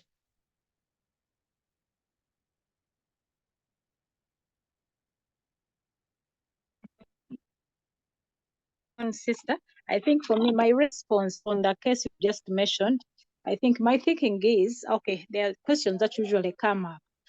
How was the company registered? Was it registered in the right way? Were the clauses that were put in the registration looked at very clearly? Because maybe sometimes there are those clauses that are put up, but people do not take them into consideration if they're actually important. Were the guidelines followed clearly up to the dot? Because maybe there are certain protocols that were breached. Maybe that could explain why this person was pushed out, because he breached certain protocols. When they are breached, sometimes you are opted out because you have gone overboard, and then the board has to vote you out because of those breaches. That is what I can say. I submit it. Thank you very much. That is a very good scenario, and the submission provided by your peers are very key. There could be other assumptions that could come out of this. When the founder would have been the director, started this business, and then you brought in another one who would be like a partner or associate to work with you and takes over and kicks you out. That is totally a blunder. And it really happens. In Uganda, it happens because people are very smart. And I think, as they have said, from the setup, there could be some relaxation on how it was registered. If it was registered, I suppose, if it was registered. If it was not registered, the setup, what were there clear objectives and goals? And the management in control, who does what and everything? That has something to say, because usually when something goes wrong, you have to come back to the norms. How did we set up? What did we say that we are going to do? And what are we doing? That can be one error. Another, it could be into the governance. In regards to bringing in the second person, maybe the founder or the director had incompetency in the management. and the person who came on board override and took over the management, and he puts the founder behind the what? Behind the curtains. And the founder took it in normal. That is the submissive aspect of it. Who took it in normal, saying so long as everything is moving, you don't even take into accountability to know that you are liable to, or that person is answerable to you to report and let you know how are things going on. So if you don't demand accountability, you're going to be taken for right, and you may be taken for granted. By the time you come to wake up, the person has already done things the way they do, and your role is nowhere to be found. Much as you found it, this person will say, I put in the money, I've been managing, I've been in control, everything, I've been liable. Liable is very key, which means regardless of what you did, I've been responsible to make sure this business exists. And that is man's language. You know, when you come in a business with a handshake, you know we have gone through this together. Come and join me. The person will come and say, well, thank you very much, but you know, I've been doing this and this and this. In other words, they're trying to put you in into a situation for you to feel like nothing that you have contributed. And by doing so, you lose the confidence. And when you have lost the confidence, how do you defend that case? And when you are talking about management, that is the laissez-faire. Laissez-faire is another theory or approach of managing organization. People do what they do, but you who is a head, you don't even take so much seriousness of knowing what is happening or following what is happening. It is a very good way of management, but it has its limitations. How far can you go by leaving people to do what they do and you have no control? So in a society where people here in Uganda can do things they do their way, you can fail to defend that because it implicitly tells something by the way how you are doing the day-to-day business. It implies we agreed. This is how it has been. And I believed. And you know, I never said anything. So please get out of my way. You have seen it happening. People kicking out of the family. They kick you out, you know. I'm the one who brought the cement. I'm the one even who put the roofing. I'm the one even who bought the land. Much as you married me, you have no right in this land. Everything is mine because you married me because you're a man, but I own everything. The social aspect comes in to drive the decisions that are taken out.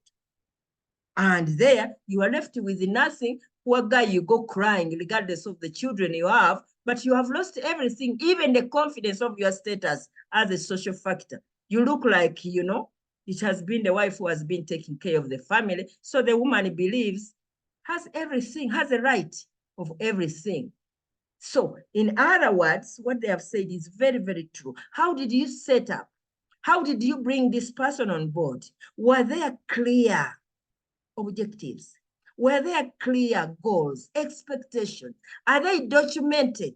You know, I have been in a scenario where somebody says, where is it written? You know, we have this kind of, in a good man's will, you know, the goodwill.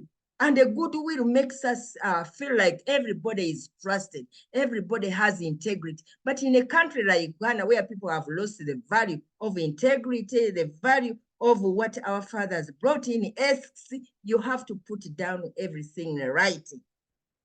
It's not that our ancestors said, yeah, my child will build there, my son will be there, my house. No, here, were there any documentation?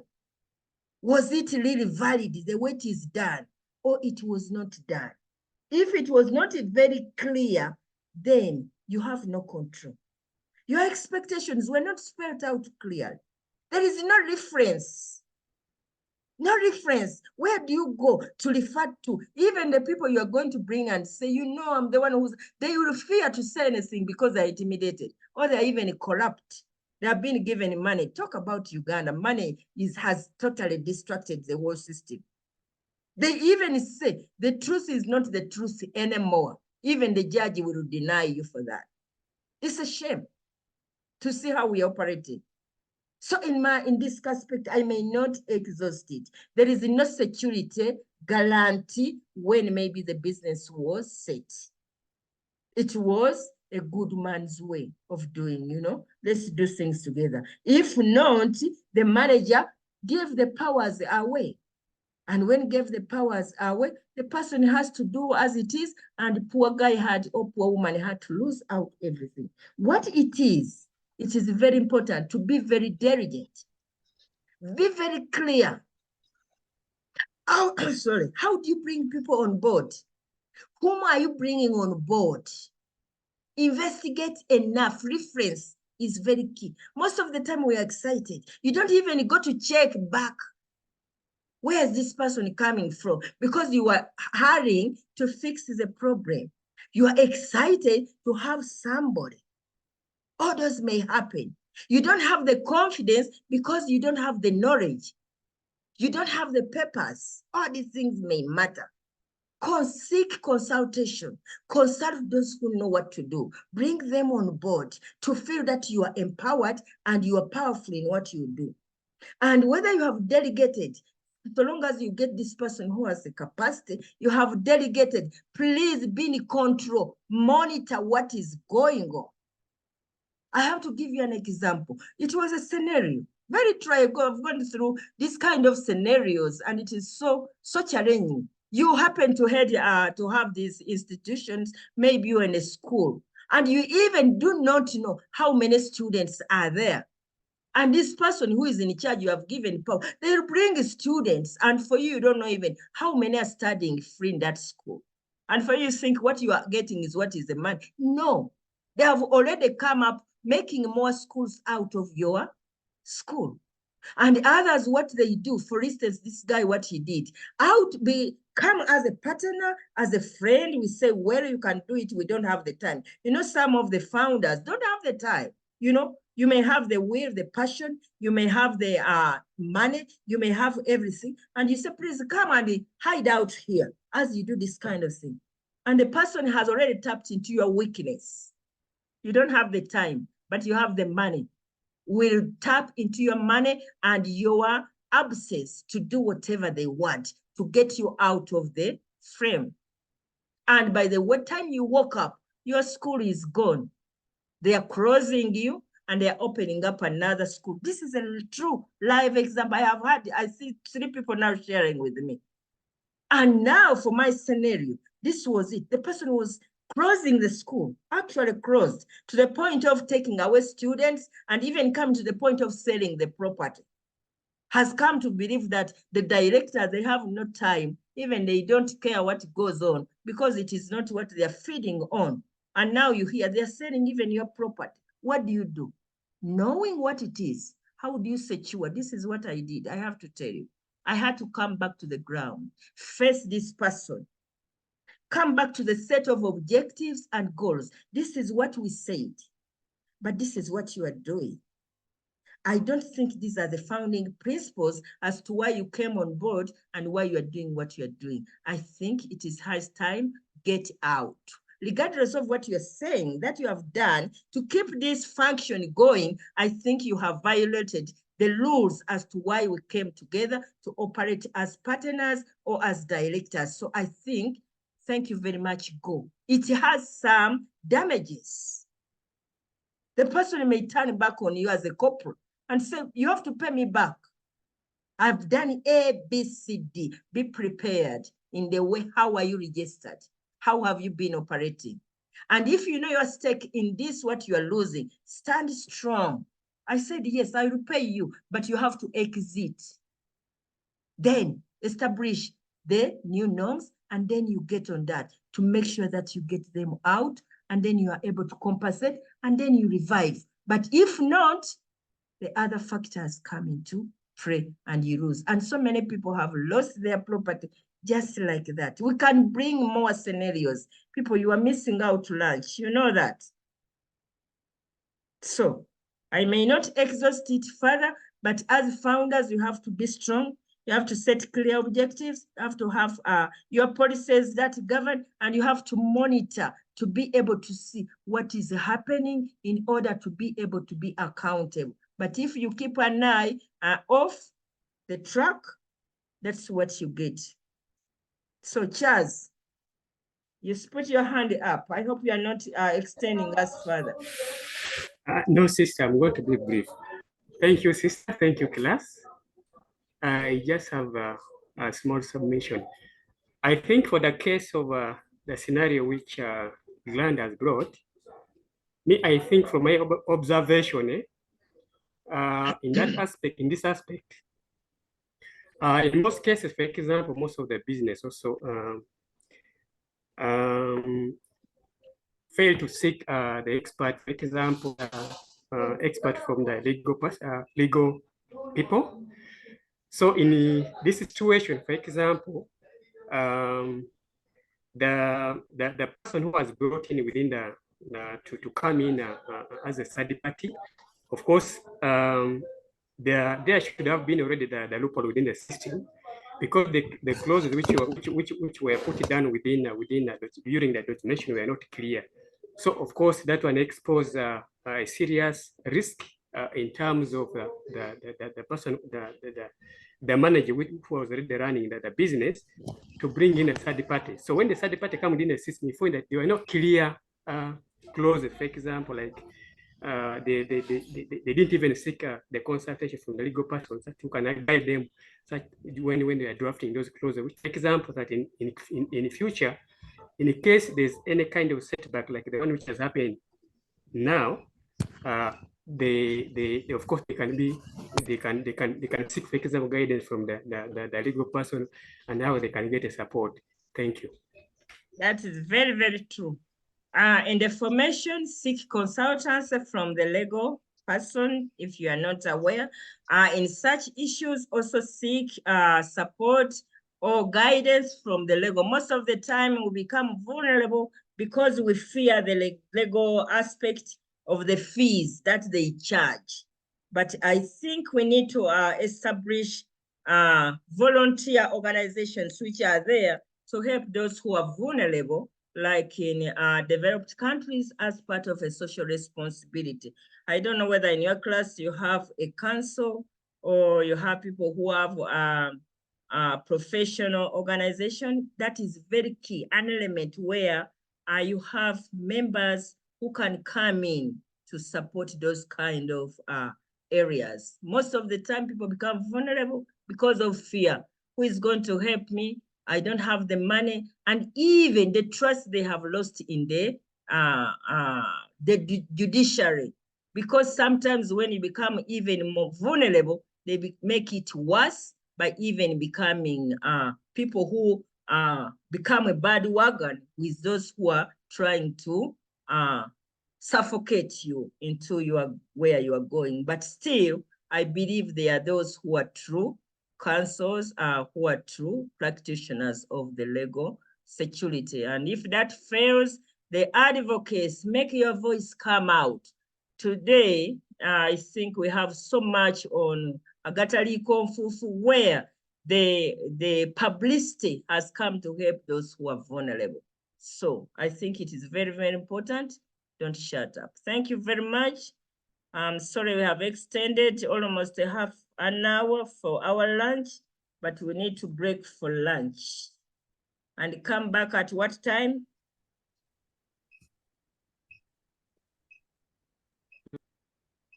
(2:30). I don't think we are going to come back. Let us come 15 after 2, a quarter after 2, please. Okay? Okay, thank you, sister. A quarter after 2. Thank you very much. Have a good lunch. Okay. You too, sister. Thanks.